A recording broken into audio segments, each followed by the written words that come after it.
Welcome from me, John Strickland, to this excellent webinar we have for you today as part of the Virtual Passenger Experience Conference Series, which of course itself is a subset of the Aircraft Interiors exhibition for this year.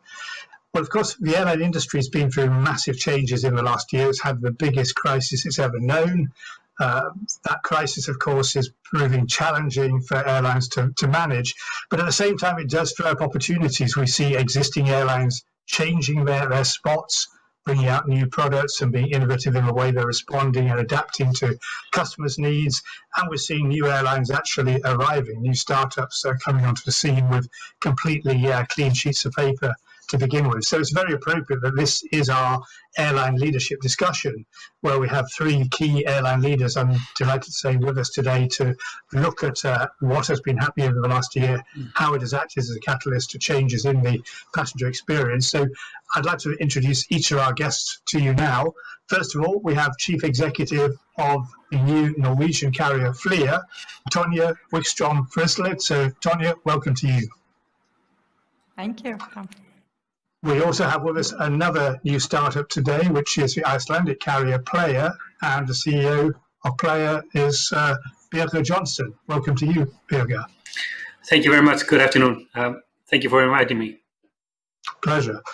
And an airline who I hope most of you, if not all of you, listening today will be aware of, that is British Airways. British Airways itself is going through massive adaptation as a result of this crisis. And the best person to tell us all about that is its Director of Brand and Customer Experience, Tom Stevens. So Tom, welcome today to this panel. Thank you, John. It's great to be here. Great. Now, first of all, just to set the scene, could I ask each of you to give a little kind of thumbnail sketch of the airlines you're representing? Tonje, let's start with you because Flyr only began flying in the last few weeks. Tell us briefly about your position.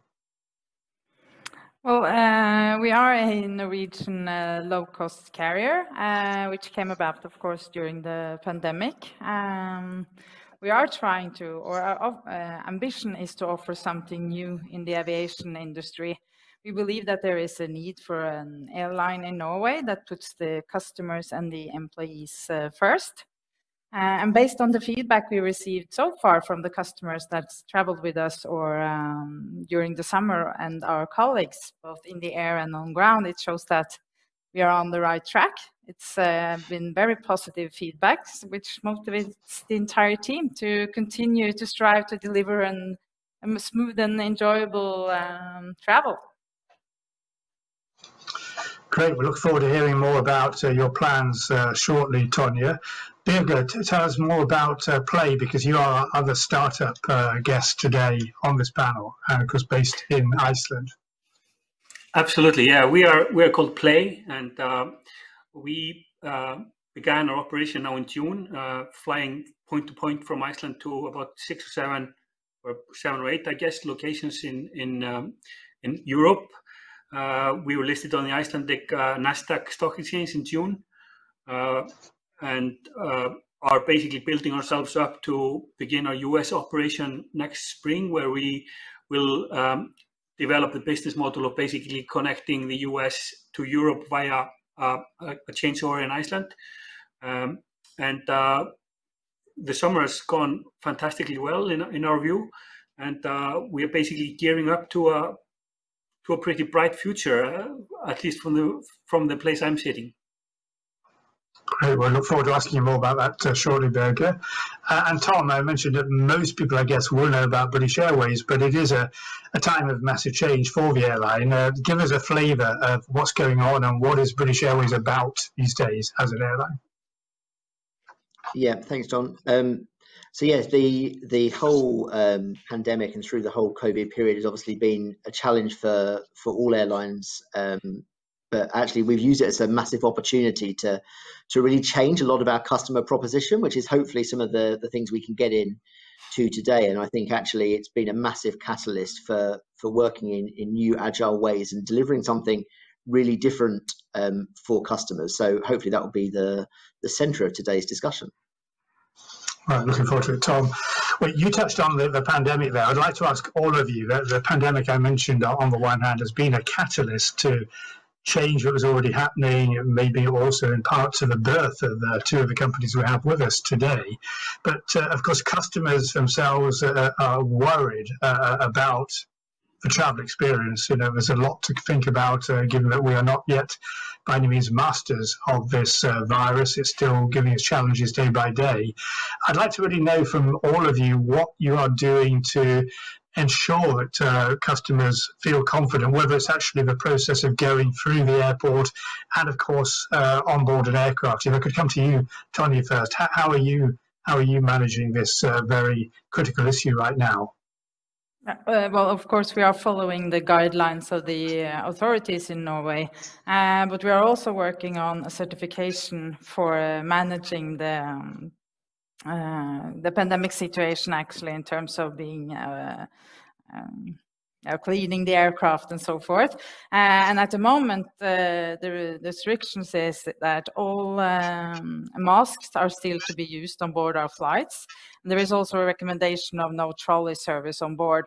So from our first flight on June the 30th, we provided our guests with water and or soft drinks before they board the plane instead of onboard trolley service. In Norway, we actually had quite a low impact in terms of the health aspect. However, we've had rather strict restrictions, and of course, the industry has been hit hard by that. Well, what about the ground experience in Norway? I mean, we're going to talk undoubtedly about automation is going to be a big part of the discussion with you later, but the challenge of getting through airports, because whatever airline business model you have, if you're going through an airport which is moderately busy even, for all those cases of having to stand in queues and be near people, are you working hard to minimize that need to feel stressed about being in a situation that is crowded or involving a lot of human contact? Yeah, well, during the summer, there were quite a lot of queue for the international flights, but then we started off very slow and we started with the domestic flights. So for us, it hasn't really been a problem. We started with the international flights this weekend, and it's getting easier now. The airport is handling this good, so there are not that many queues that we had during the peak of the summer. That's good to hear. And Birger, same question for you. How are things going so far in this respect, as far as play is concerned? I mean, I think at least what we are experiencing here in Iceland is that most of the digital solutions that have been used for, pre-checking and those kind of things to speed up the process in the airport and basically make the airport experience more enjoyable have not been fast enough to adapt to all these changing certificates and tests that you need to prove. So you're basically back to standing in a queue and talking to a human and showing something. And so I think that has been an experience that has led to a negative, let's say, experience from our passengers. And I guess all passengers are at least using this airport. But as in, I guess, all other airlines, I mean, we have mandatory mask rule aboard our planes. We do have a catering service while flying, but we try to clean the aircraft frequently. We try to have contactless payments and so on.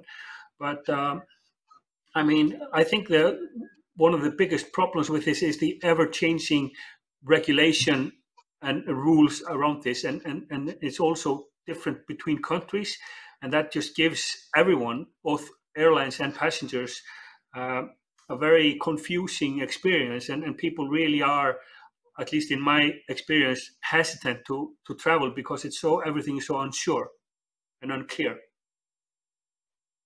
Great, thanks so much, Birger. And on that point, Tom, BA, you're possibly in a different position because you're flying long haul and short haul on a global basis. So the point that Birger makes about that complexity is probably even wider for you. And I guess managing it and the need to really bring it as far as possible, a level of automation to it, is really critical for British Airways. Yeah, that's absolutely right. I mean, we obviously have an extensive network to all parts of the world, and restrictions vary at both ends of route, and obviously also just within our home market in the UK. There's changing restrictions throughout the pandemic. So we've put a lot of focus at BA on utilizing technology, and the idea is to make travel as frictionless as possible. So to some of the other examples on here, we've put a lot of effort in technology before customers get to the airport.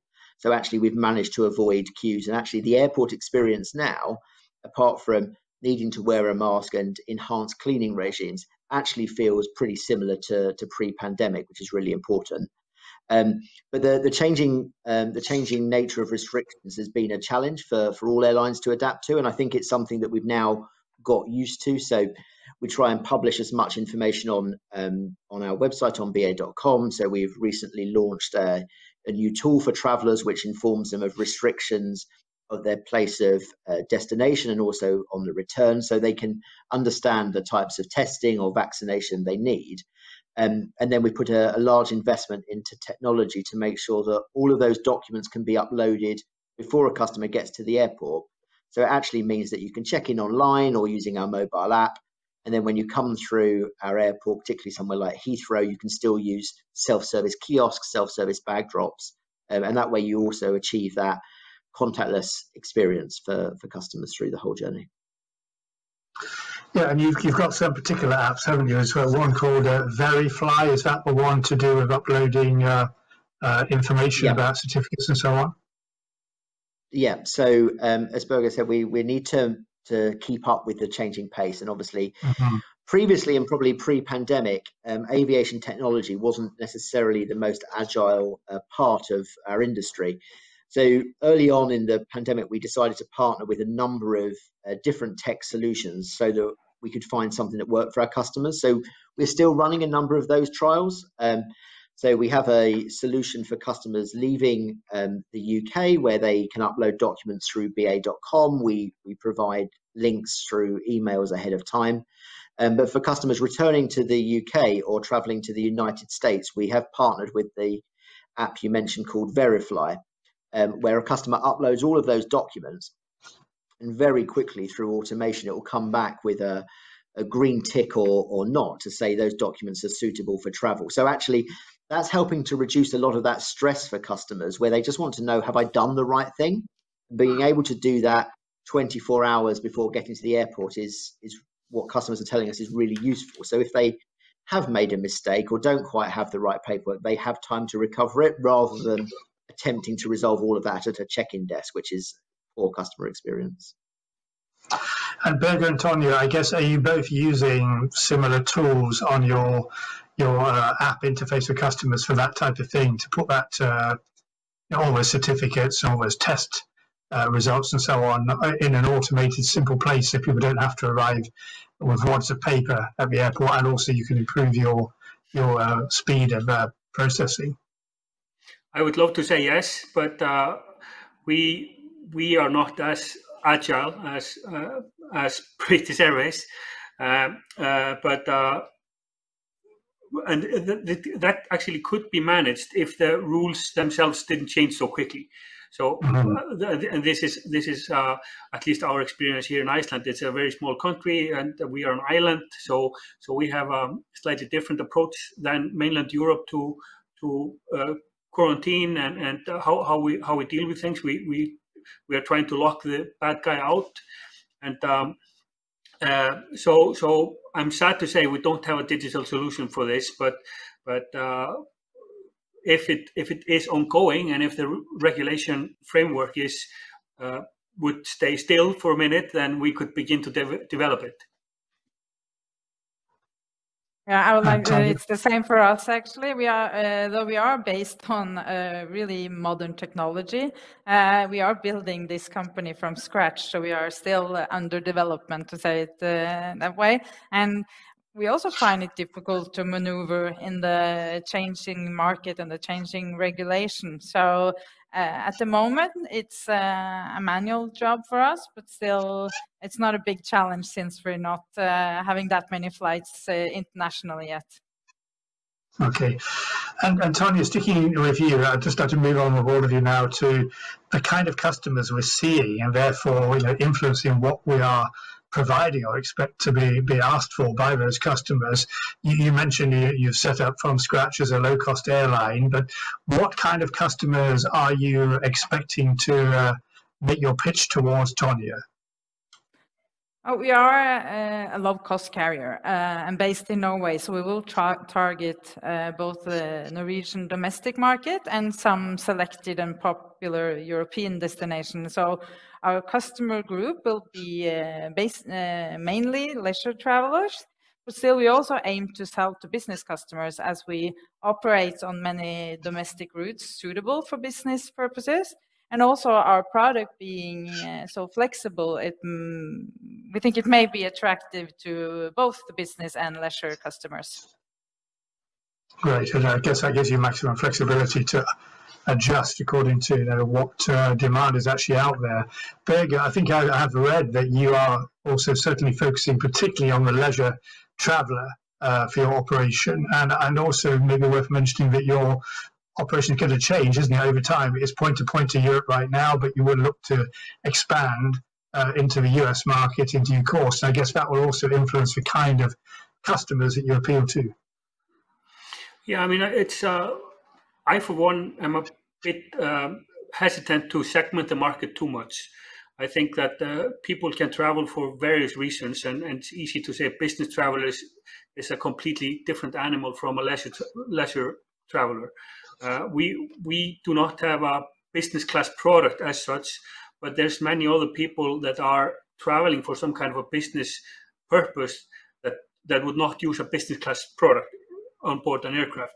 But the main focus is leisure and visiting friends and family, and we can see that from Iceland now that we have a huge, actually quite very healthy load factors to Tenerife and Alicante and into the sunnier destinations. But as you point out, when we go to the US in next spring, it's going to be the independent, leisure traveler that is price conscious, that because the product is with a stopover, with a connecting flight, it's not maybe the business person that is going for a one-day meeting from New York to London. But at the end of the day, I think if you have good value, you have flexibility, and you have a dependable product, you will basically be able to dip into both those pools. And Tom, British Airways, I don't really know how you are managing to navigate this pandemic with the number of segments of customers you have, because for you, you undoubtedly have to address the headlines we just talked about, VFR, leisure and business, but you've also got the long haul and short haul mix and different expectations. How are you finding it at the moment? Certainly what I've seen, British Airways is certainly operating far more leisure focused flights right now, both short haul and long haul, in the absence of many business customers.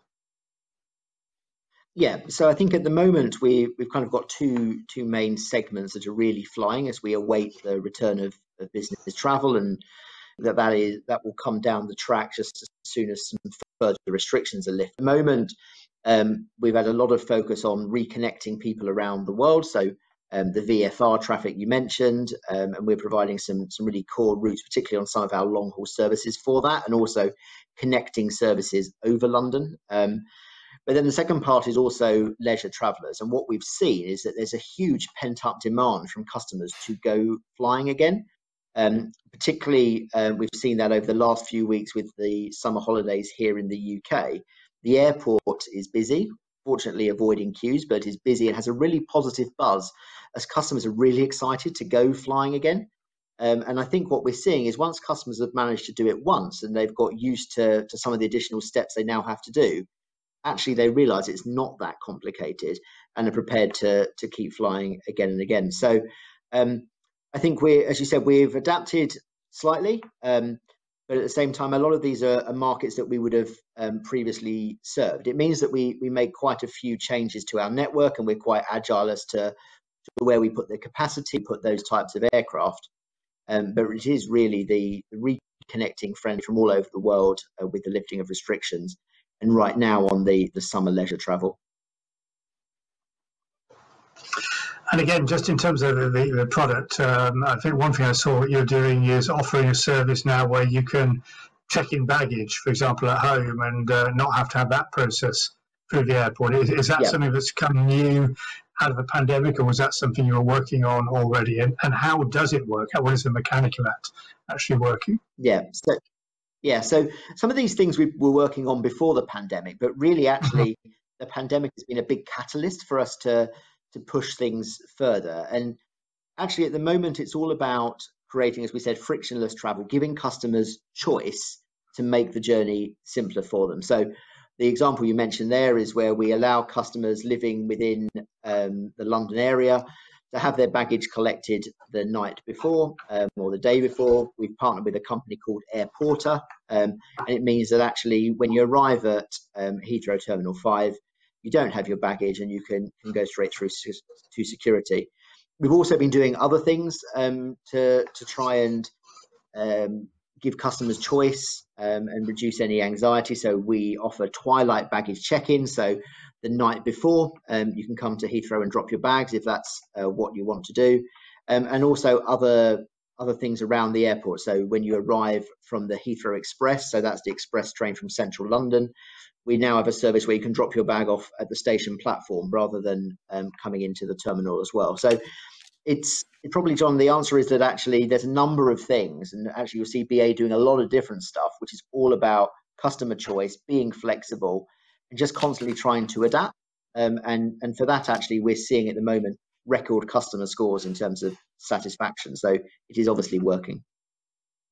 Thanks, Tom. Tony, let's dig a bit deeper into your very recent clean sheet of paper model. Obviously, in your process of getting started from a clean sheet of paper, you have worked for other airlines, so you know the challenges. And let's be clear, we've seen that Norwegian has gone through very difficult times. It's decided to stop flying long haul. It is itself being reborn, but there must be lessons you learn from that experience, and indeed other airlines you've studied to help you in your clean sheet of paper approach. Yeah, and that was the whole idea behind starting Flyr, the opportunity to actually start something from scratch. And that's an obvious advantage as well, being able to have a totally new technology platform and simple and an easy structure, organizational structure, which actually helps us being way more efficient than our legacy competitors, and also being able to adapt to the new market, because we do think the new market will change, and we don't have to be on the same scale as the legacy operators, and I think that's something you need in the upcoming market. We can have a lower or smaller scale operation, and also being able to adapt to the demand we see. And of course, easy structure, no bureaucracy, new modern system. It makes us really efficient, and it also gives us the time to actually take care of our employees and again our customers, which we now we have gotten great feedback from the customers who traveled with us during the summer, and particularly our colleagues who really appreciate the different type of model we are. We started off by immediately getting the collective agreements for our both pilots and cabin crew. And we've also introduced now a profit-sharing model for all the employees in Flyr, which it's been really positive among our colleagues. Tony, just let me ask you there, you mentioned about the use of technology, and you make a lot of if I could use the name of your other airline on the panel, you make a lot of play about the use of technology, and you talk about being the world's first pure NDC one-order airline. Now, that's a brief phrase, but it's also highly technical to maybe people who are not so familiar. Tell us about why this is important, because if I could maybe put that into layman's terms, NDC is this new distribution capability being sponsored by IATA, and for maybe some of the audience don't know, but in the past, airlines only sold on their schedule and their price as seen on a computer screen in a travel agent. Now, in this new world, we can see images of seats and meals and information about planes and people.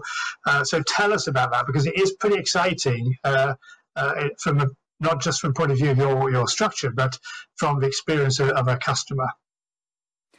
Yeah, it is exciting, and it's really flexible and also quite difficult, actually. We have a fully integrated multi-platform web-based booking system. It's called the One Order.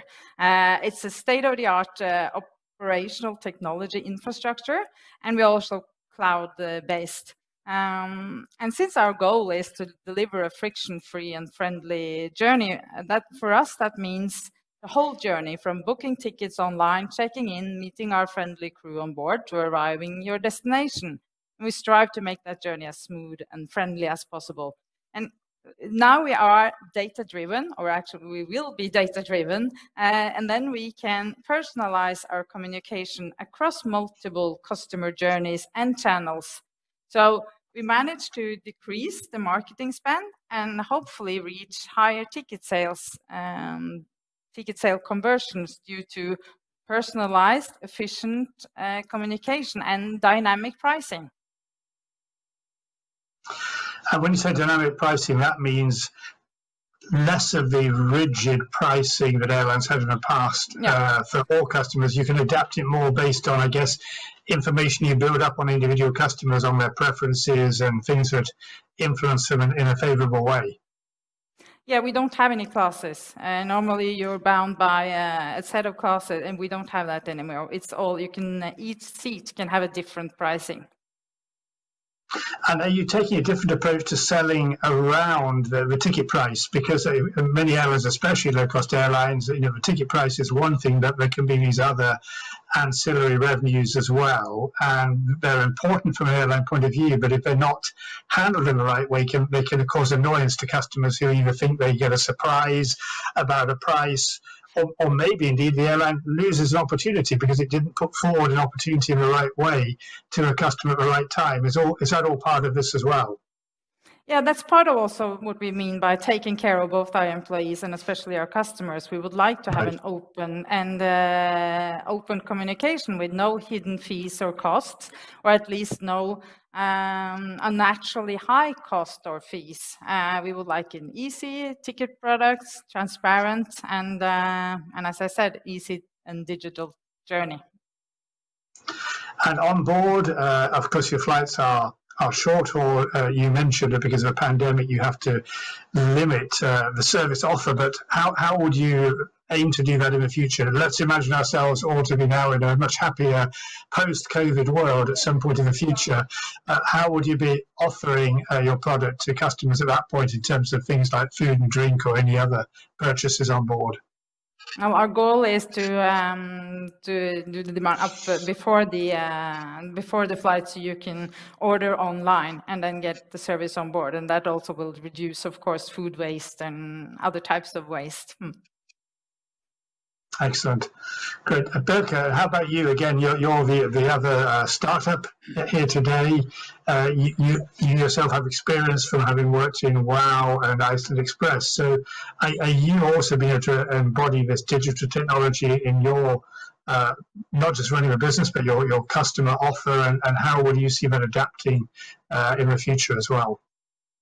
We are in the middle of the journey. We are not there yet, but at the moment we have a quite traditional service on board. But we are in the process of creating a new booking engine that will bring these kind of features to our table. But at the moment, we are basically using an approach that I believe that our passengers know that they have to pay for what they use. If they're not hungry, they don't pay for the food. If they don't want more legroom, they don't have to pay for that, and these kind of things. If they don't want to travel with a baggage, they don't have to pay for that. But I completely agree that the future is much more integrated and flexible, and it's a huge opportunity to be able to do it from scratch and not being locked into a legacy system or almost. It's not almost always technical. It's also often cultural within the company and bureaucratic, as has been mentioned. And so we are very conscious that we have a clean slate. We are not completely perfect yet, but we are at least able to select the most modern approaches and don't have to be locked in and bound by the past. And Birgir, you mentioned that you will expand to US flights in your second phase, and that, of course, will mean some passengers will be making connections through your hub operation in Reykjavik, Keflavik Airport. Are you going to make that seamless? Because, of course, many customers, they would prefer not to connect if they could get a direct flight, but if they are going to connect, they want it to be very easy. I know from experience that in the past, Keflavik on a busy day can get quite crowded at peak times. Are you going to be able to find ways to make that a seamless experience? I mean, there's two sides to that. Our experience, whereas the passenger can, check in and their luggage will be interlined, and they don't have to check in again for the connecting flight. So that will not have to happen. So it's a normal connection through our hub. But also then the other thing is that Iceland has been a very popular destination, and in the very recent past, pre-pandemic, Keflavik Airport was more or less saturated. That there have been investments made, and people are or we are building extra facilities and trying to increase the flow of passengers through it. But hopefully we will see that again. But I foresee that for the next 2 or 3 years, that's not going to be a problem, because we won't have the number of passengers like we had in, let's say, 2018 and 19. But our service is that you will be able to basically check in and then collect your bags and whatever at the final destination. One point I wanted to ask you in particular, Birgir, is seating on your aircraft, because you have new generation aircraft, Airbus A321neo planes. They can have up to, I think, between 230, 240 seats. You actually have 190 seats on the aircraft, which is quite low. But is that because you believe you can get a revenue premium by having more space, or are you offering any differentiation in your pricing proposition between different kinds of seats, for example, exit row or extra leg room? And will you actually look to increase the number of seats, possibly too closer to the aircraft's capacity in the future? I mean, it connects to this phase that we're in. That we're in the startup phase of doing point-to-point now from Iceland to Europe, and then starting the hub and spoke operation in next spring. We currently have 192 seats on the aircraft at the moment, or 194 actually, so at the moment there's extra leg room for everyone, and that's good, because we are a startup. Our load factors are not that high, so it gives a very good passenger experience to everyone. And people have to pay now for selecting the seat. It's less to do with extra leg room. It's more basically to do with sitting together if you want to secure a window seat or something like that. But going into the US operation, we will increase our seats, and it comes at the same time as we increase the planes, or number of planes. We will receive 2 new aircraft now next spring. We will not go near the full capacity of these aircraft, because that's. I mean, we are not going into a traditional long haul, but we are flying. It's about 5 hours from here to New York. Let's say it's from Iceland to anywhere is 3 hours at least. So we can never do this kind of ultra low cost, no pitch product. It has to be some kind of a middle ground. But our plan is to increase the number of seats a little bit once we get into that hub and spoke operation. Big, I wanted to ask you that, particularly as you go into the US market, and thinking back to your previous employer, WOW, towards the end of the lifespan of WOW, it was looking to differentiate in pricing as a revenue opportunity, and from a customer point of view, an opportunity for space by having some big seats and large seats, I think they were called. Is that something you see an opportunity for in the future with Play?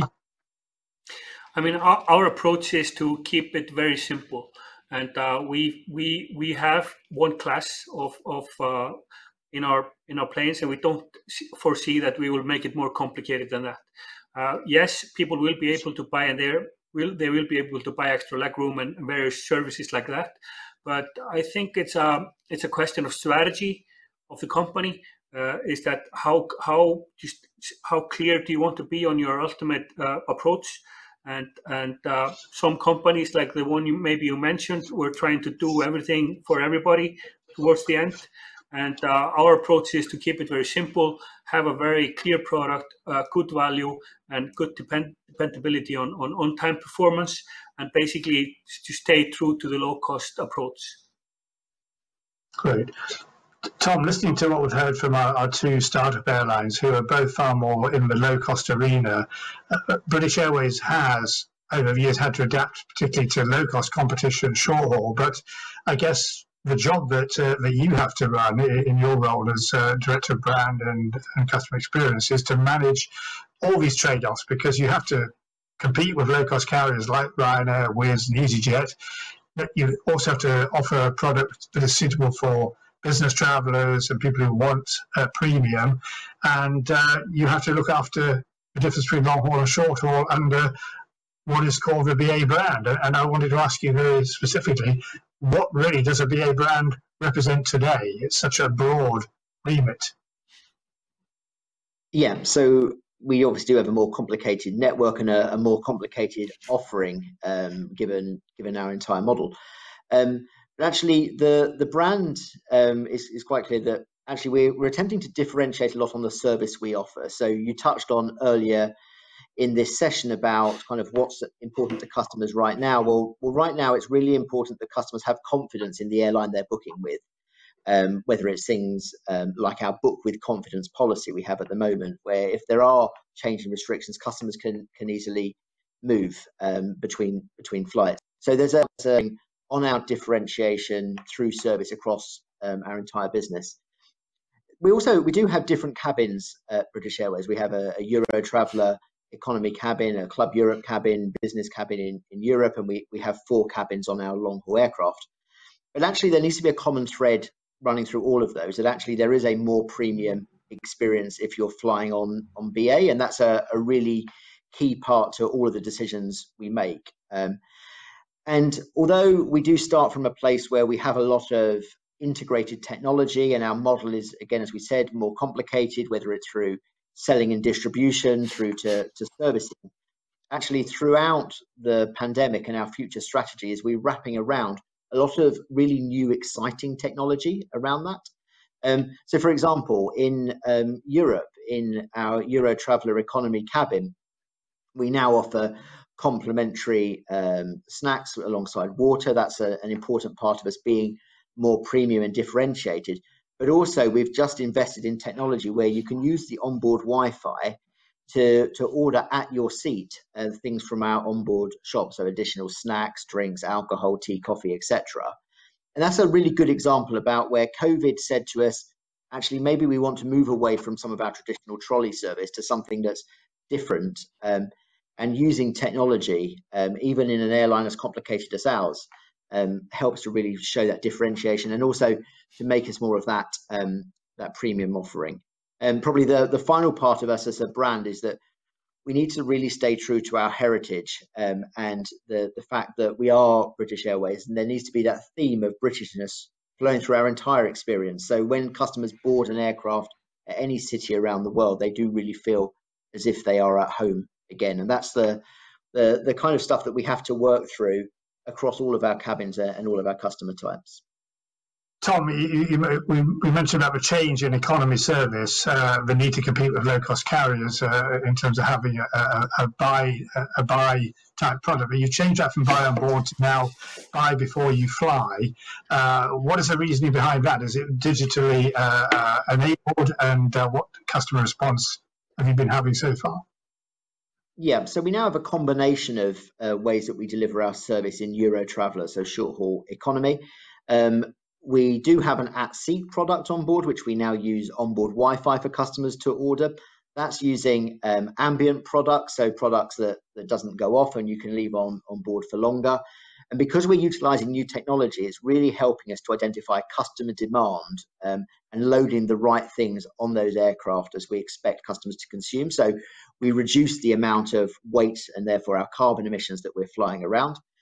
But to complement that, we've also launched a buy before you fly service where customers ahead of travel can select fresh products to be loaded onto the aircraft. Now that has kind of two main reasons for doing it. The first being our sustainability goal. So that's helping to reduce fresh food waste and to reduce us carrying excess weight around, but also is improving our customer service, because we're able to guarantee that the food item they really want to consume on board will be available through pre-order. So we launched that the buy before you fly scheme at the start of this year, and it is slowly growing. Obviously, customers are getting used to flying again, so we're closely watching the performance of that. And more recently, we've just launched the at-seat using our onboard Wi-Fi. So these are all new enhancements, but really underpinned by technology, which I think is one of the most fundamental parts of how airlines and the aviation sector is transforming through COVID. And I think my colleagues on here have described how newer startups have been able to do that from a clean technology solution and building things from scratch. But as a more established carrier, what we're doing is working on how we can bolt new technology around our existing infrastructure.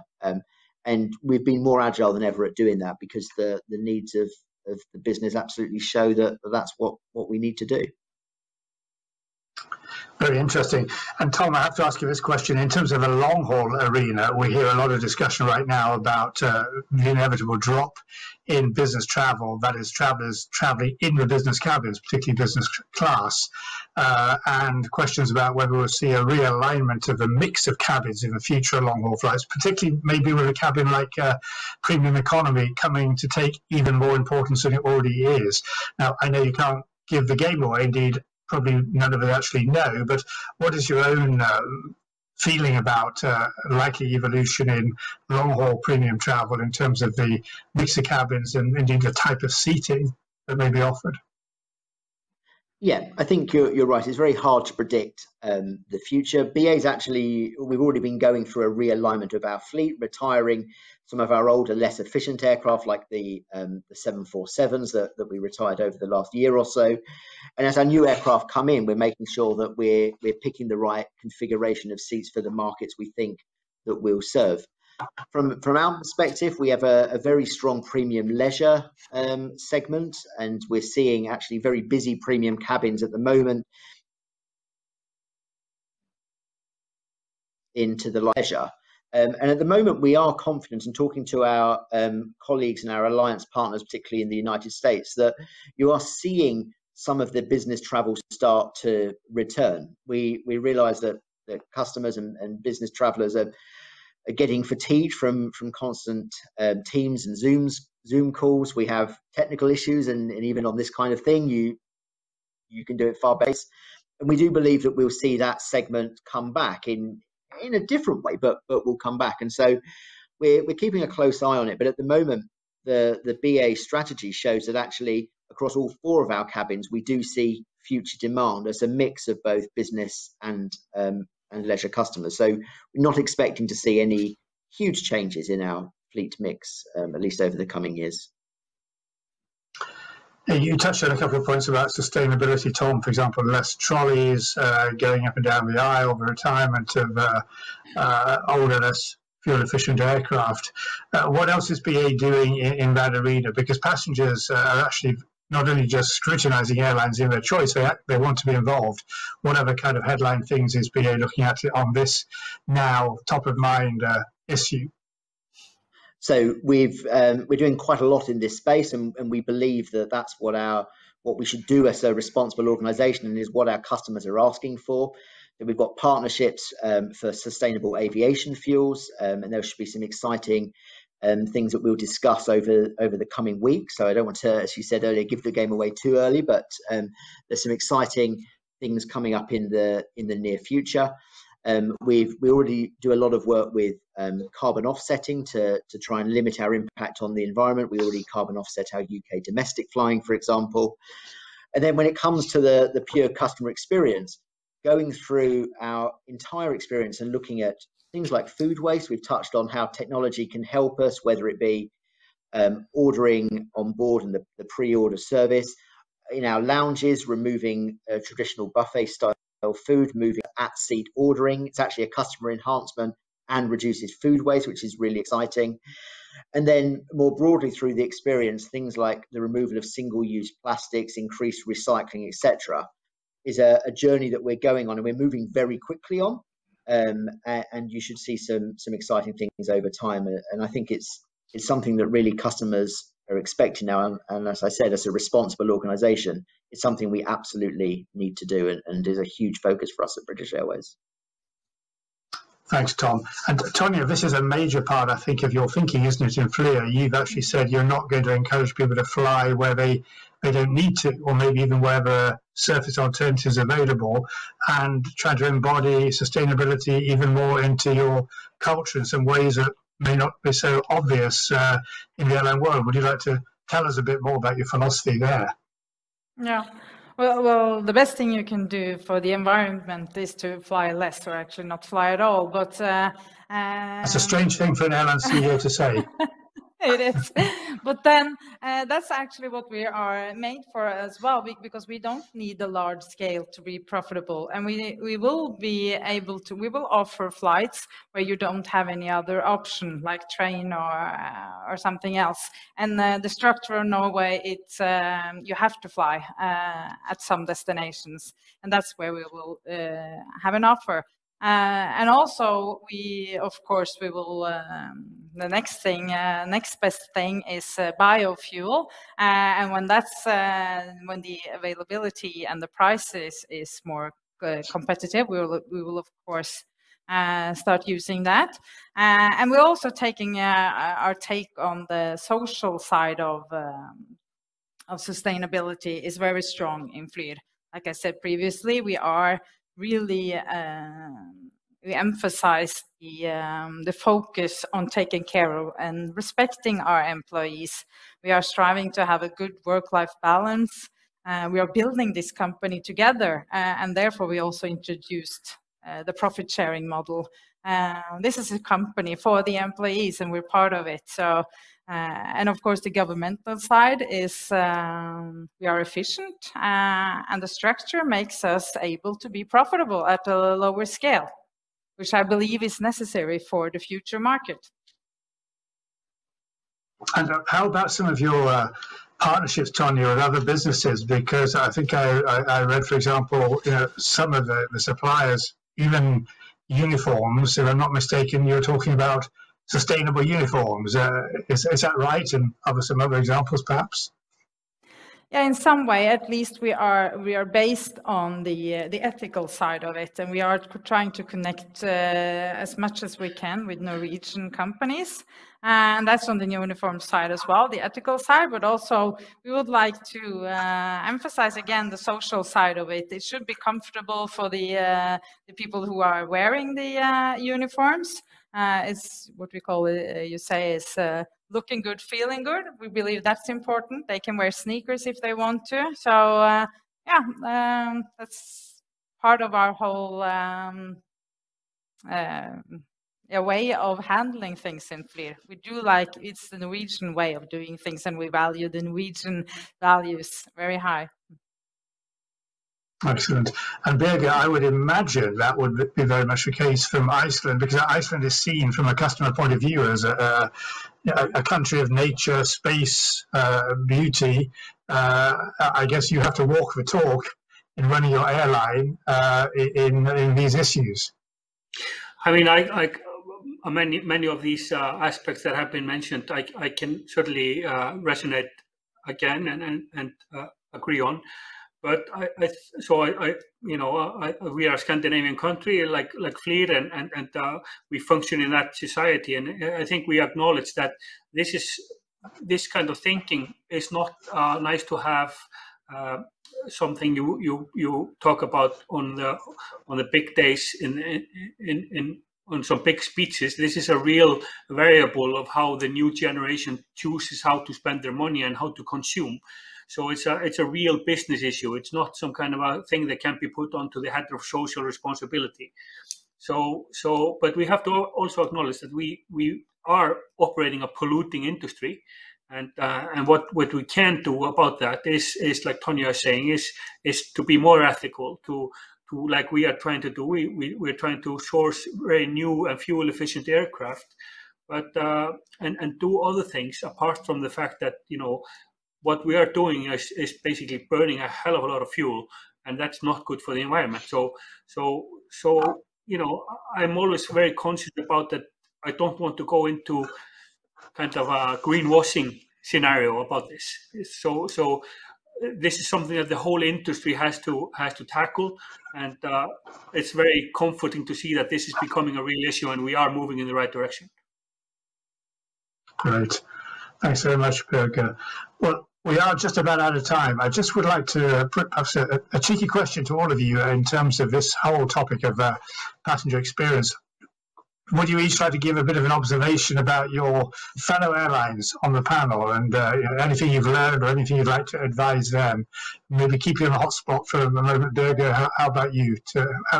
Thoughts on your two fellow airlines here, and anything you'd advise or anything you've learned from them today?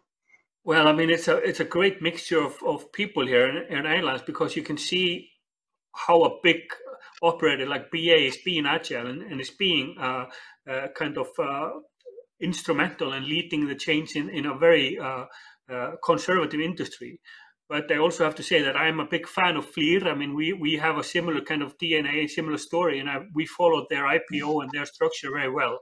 And so I'm a big fan of that company. We try. I think we have a very similar kind of structure and emphasis, and I'm very, very excited of following their success story in the future. Thanks very much. And Tonya, how about you? Yeah, to start with play, I will say the same. It's quite similar to our approach, and it's very interesting to watch how. And I also think the way they are approaching the market is more offensive than us, and I think that's very curious on how that's going on. And I think it's very exciting to see. And for the BA part, I say, of course, it's a very great respect for the way they've always been handling the company. It's robust, it's great quality, and even though they have a structure, I'm also very impressed by the way they're now taking on the technology side and also developing and being able to improve in this situation. Thanks very much. And Tom, last word to you on this topic. Yeah, so I think it's really refreshing to see some new players in the market. I think from this you can take actually pushing the boundaries and thinking very differently about what our customers and I'm talking our joint customers across aviation are really after nowadays. And what's really nice to see is that actually each of the participants on this call are pulling through the personality of their country and their brands in a really, really strong way, and actually being able to differentiate customer experience in what otherwise can be a very boring sector. And by using those very different things, whether they're Icelandic or Norwegian or British heritage, pulling that through into customer experience and into more than just what you give away on the plane, but actually the entire ethos of organizations is something that's really special, and I think will keep aviation being a really exciting place to be. Great. Well, that excellent outlook on the future from you, Tom. I'd like to thank all of you for giving me your time today. I think it's been a very interesting discussion from my point of view. I hope for you, the audience, you enjoyed it too. So I'd like to give very sincere thanks to all my panelists today, to Tonja Wikström, First Led CEO of FLIR, to Birger Johnson, CEO of Play, and to Tom Stevens, Director of Brand and Customer Experience at British Airways. Thank you very much to all of you. I wish you good luck in continuing the navigation through this pandemic and success in the future. And we look forward to having you back to see how things are going maybe this time next year. So thanks very much to all of you. For now, I say bye from me, John Strickland. You can watch this live or on demand on the platform for the conference, Passenger Experience Conference at the AIX Forum, and continue to enjoy the conference. Bye for now.